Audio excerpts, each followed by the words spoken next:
Hello and welcome to another fabulous week at Crypto. Oh my God, we're back to 120 Bitcoin. So, oh my God, things are looking pretty good. But there's a lot of news today, so let's just dive right in.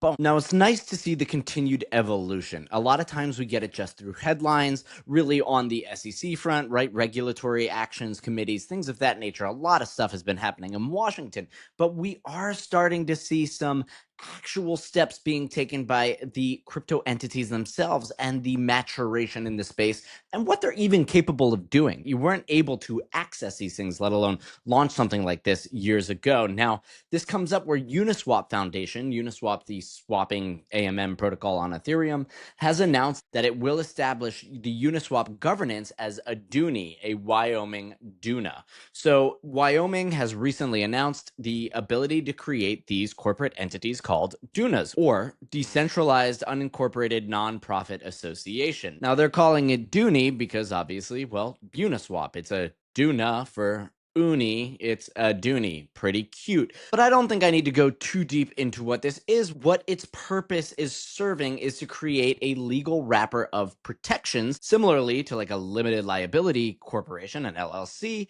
for all of the participants of the DAO or the decentralized governance body. Maybe we actually do away with the term DAO because the DUNA is what it will be. But what this really grants is the background and motivation, which is to provide more clarity regarding liability protection for governance participants, maintain the primary authority of the Uniswap governance protocol, and enable execution of off-chain operations without introducing centralized points of control. So this is really going to be effective at a couple things. One, granting legal protections for anyone involved. I mean, after all this stuff with Roman Storm, we can begin to tell that if maybe you were a decision maker on a DAO, you could be pulled into some of these money laundering cases or just something that you're not expecting, right? You're there sort of adjusting protocol APY, and lo and behold, North Korea moves through you and suddenly you're up for a criminal action. We want to avoid these things. We want a safe space in the corporate world. This exists for crypto, not so much. Now, a lot of what's going to happen via this entity is the executing documents are submitting filings on behalf of the company,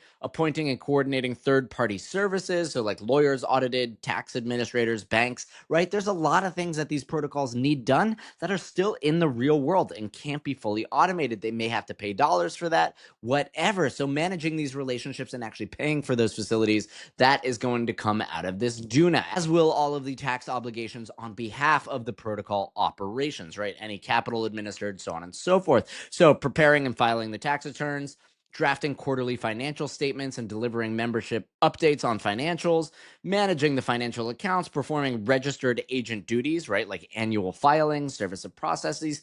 Okay, all of this stuff, not super exciting, but what it really does is again create that way for this organization of people that are overseeing the protocol to operate like a business, to make business expenses, and to be legally protected in case it's the business that gets caught up in something funky rather than dragging the people in.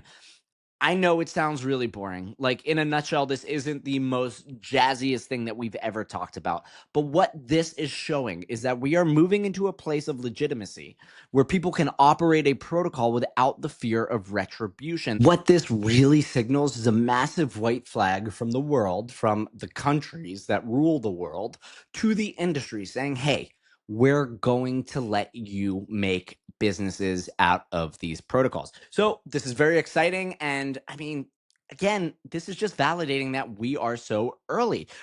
Everything before this moment has been so risk on, and obviously the upside was there. So risk to reward ratio, but there was a lot of dangers. We've seen so many people get arrested, caught up in all sorts of weird things, so many rules that were unclear. And now we will at least be able to do this under a legal wrapper that protects the individuals. And that is so huge for the builders out there. So congrats, major win. Now we just continue to win, right? We have Hester Peirce of the SEC coming out saying that last week, the SEC's case against Ripple was finally laid to rest. This was cost hundreds of millions of dollars and has been going on for years.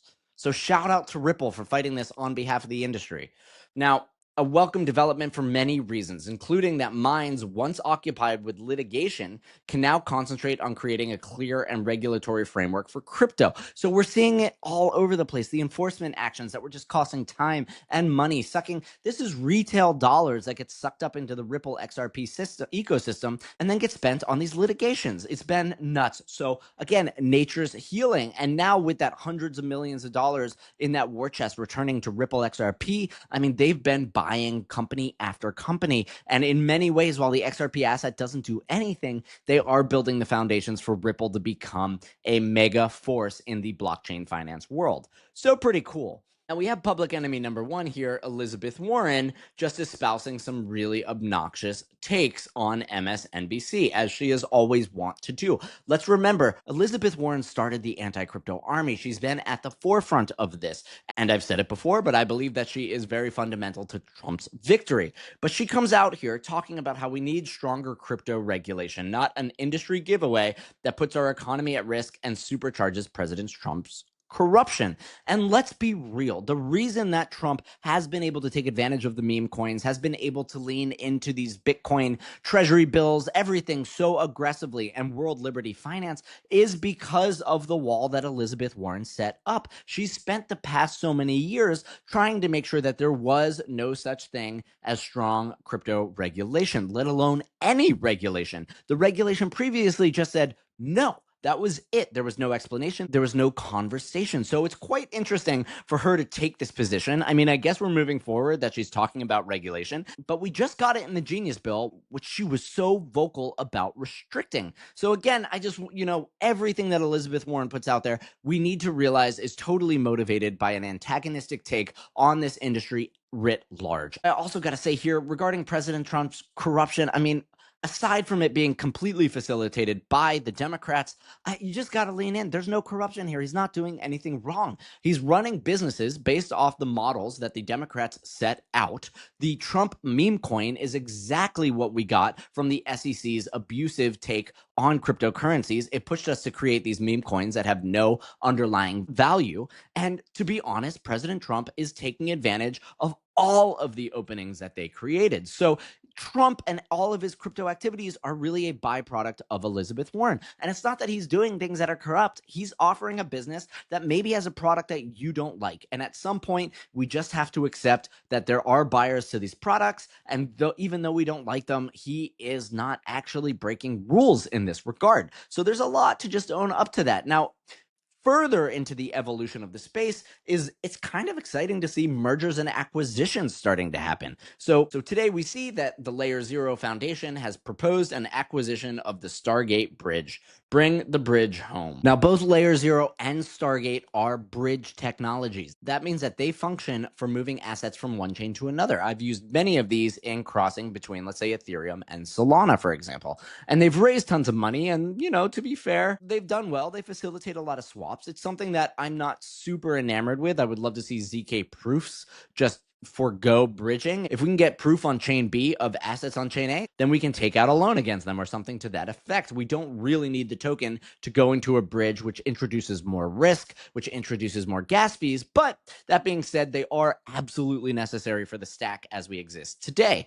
And what they're looking to do is actually acquire the bridge. And we've seen this happen before, where the ZRO token reflecting Layer Zero will absorb the STG token. So I actually facilitated this with Voyager back in the day. They did an acquisition of a company with a token, and we had to create the merging contract. On that day, over $1 billion of value went through that merging contract. So, that was a scary moment, but it went really well, and we're happy to say that it worked up until the point that Voyager bankrupted themselves. But this is something that we're probably going to see more of as competitors start to realize that they might be more effective together. And these mergers and acquisitions are, again, just a healthy, mature sign of an industry that is growing. So all of the news coming out today, just laying down one major narrative that crypto is growing up, that it is becoming serious, and that it is a contender that is for real. So that's all extremely exciting. Now, to go out on some bullish news, we have David Bailey, the CEO of the Bitcoin Conference. He's also a hedge fund manager and a mega Bitcoin bull. Well, he launched a Bitcoin asset treasury company, and they have $1 billion of cash that they are looking to buy tomorrow. So this is a big, hot hallelujah to $1 billion inflow about to come from David Bailey, who's been very active over the weekend saying, hey, can we not pump, please? I'm trying to buy a yard's worth of Bitcoin over here. Like, I would like a decent price. Well, everybody gets Bitcoin at the price they deserve it, and David Bailey and his $1 billion purchase is probably going to be at 120K. So let's keep it going. We can see that these digital asset treasuries are actually finding a flywheel effect. I think they're a little silly in the sheer amount that are popping up, but for Bitcoin, yeah, it's a good idea for me. And of course, last but not least, just signing off here, Blue Origin, the space company, after taking Tron's founder Justin Sun up to space, well, they're saying that they're accepting Bitcoin, ETH, and Solana, because why not? If they can get Justin Sun from the Tron ecosystem to go up with all his billions that he made on crypto, they're clearly seeing an avenue for a lot of the other crypto wealth to come in and take a ride. So all of this is just showing we are becoming legitimate organizations under Wyoming. We are merging and acquiring to become solid businesses to coalesce into something more concrete. The assets are being purchased across the board. Even the leader of the anti-crypto army has to change her rhetoric to appreciate the reality and the maturity of the space. And of course, our assets are being more broadly accepted. I think a space company accepting this for trips is just showing that people that do large price transactions are going to look at crypto as a valid place, to do $1 million buys or something to that effect. Anyway, the market started to pump. ETH is going absolutely nuts. It's good to see after all of the pain they've gone through. And well, don't over leverage, stay safe, and I will see you tomorrow.